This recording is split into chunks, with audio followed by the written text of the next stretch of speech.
When Essen first invited me to collaborate or be her consultant on this Making Paradise exhibition, it was very, very exciting. And I knew the room, I knew it was quite small in the heart of the Aga Khan Centre. And she was talking about a fountain. And then I came and then I was asking about the fountain. And then she revealed to me that we had no water. So that was a bit of a challenge.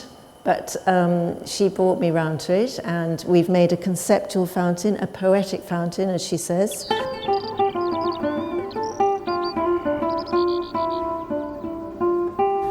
When I first conceived the idea for the exhibition, I wanted to create an exhibition that connected the gallery with the rest of the building.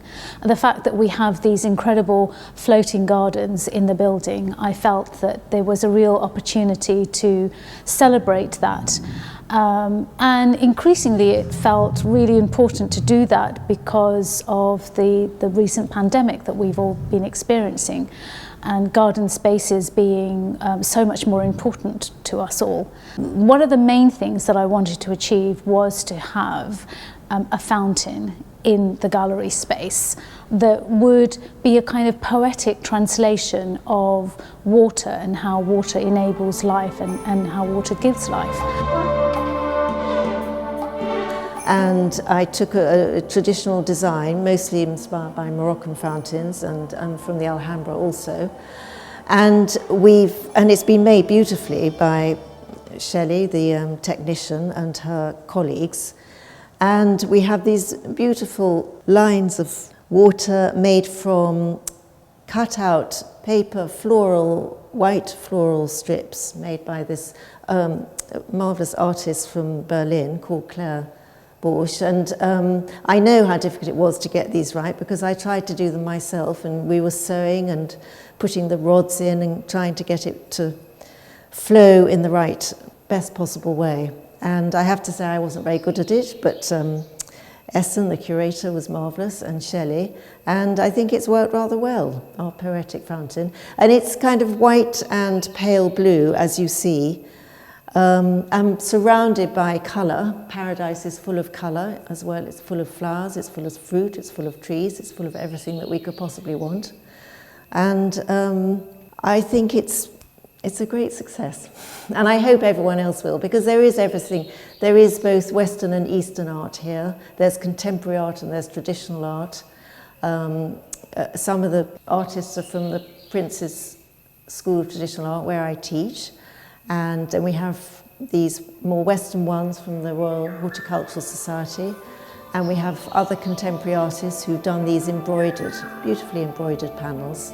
And using dried flowers outside. Olga has done those.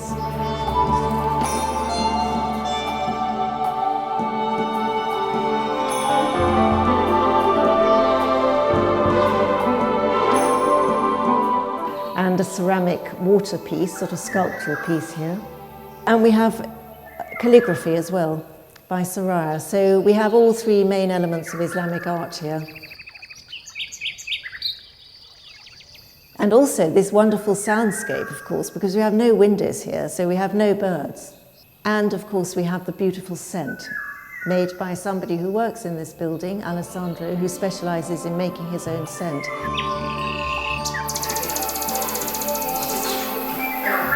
We invited Tom Stewart-Smith to come and open the exhibition with Emma Clark, really because he has a fantastic relationship with AKC and AKDN. Given the beautiful garden that is about to emerge, Jellicoe Gardens opens later this year to the public.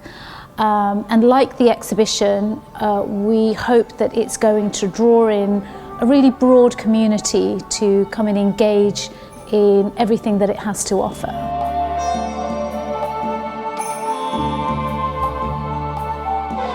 I was commissioned about 5 years ago now, jointly by AKDN and by Argent, who are the developers of King's Cross, to design this garden which we now see coming into reality below us here on the right.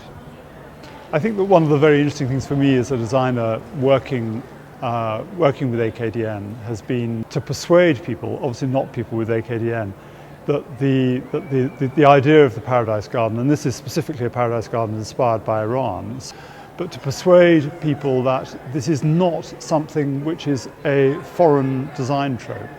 It's something which is absolutely part of our European cultural identities. It's been very interesting for me to do a garden which brings these two traditions together. The planting is not as you'd expect it to see in a Persian garden. It's probably much more like a traditional English garden in a way, that it has, you know, a lot of grasses, quite a contemporary idea, a lot of colourful planting. The trees are ones you might find in Persia. So I think that people coming to see this garden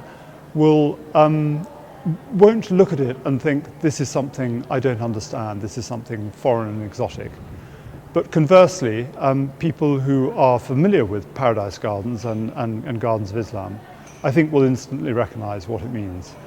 So Jellicoe Gardens is this wonderful mix of Eastern and Western cultures. So that lovely marriage of the East and the West. So for the exhibition, I very much had that idea in the kind of forefront of my thinking, and very specifically chose artists and artwork that was from the East and the West.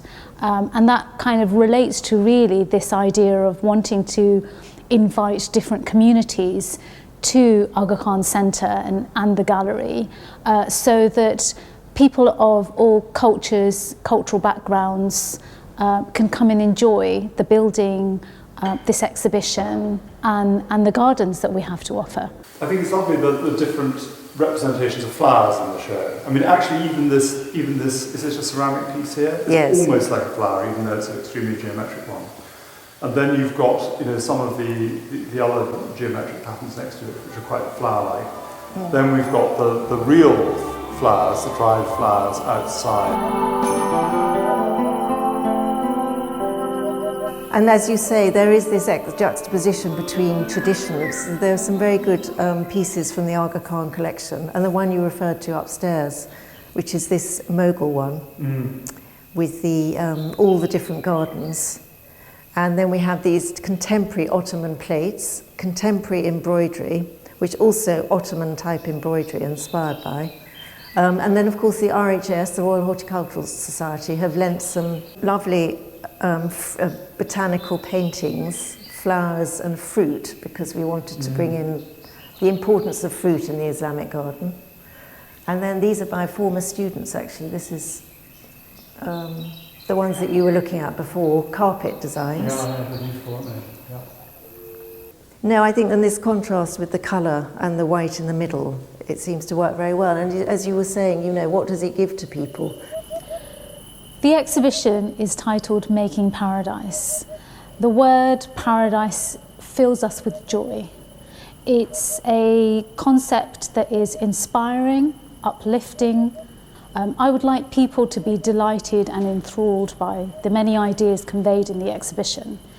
It's a multi-sensory exhibition with a bespoke perfume and a soundscape of birdsong based on imaginings of paradise. It has a richly diverse palette of artworks from both the East and the West by many incredible artists from across the world. Its layout is unconventional. There is a play of symmetry and a mix of both contemporary and historical work. So by including works from the Aga Khan Museum, the Royal Horticultural Society, the Royal School of Needlework and Princess School of Traditional Arts, we hope that it will draw in a diverse audience that will come to the Aga Khan Centre and learn more about the amazing work of the Aga Khan Development Network around the world and the 3 institutes based here at AKC. I would like Aga Khan Centre, its gallery and its gardens to be a cultural destination in the City of London, and hope that people will come back and engage with more of what we have to offer. The exhibition has a key message around pluralism by His Highness the Aga Khan, a message that welcomes different communities to come together and explores how gardens play a key role in this ambition. And finally, I would like people to learn more about the wonderfully uplifting narrative around paradise in the Quran. Messages that are universal and there for all mankind, no matter what your faith or background. In these difficult times, we are all too aware of how important the natural world is to us. And gardens are spaces that are accessible, and they're important because they enable our mental, physical, and emotional well-being. So one of the key things that I would like people to take away from this is the idea to contemplate, what does paradise mean to you as an individual?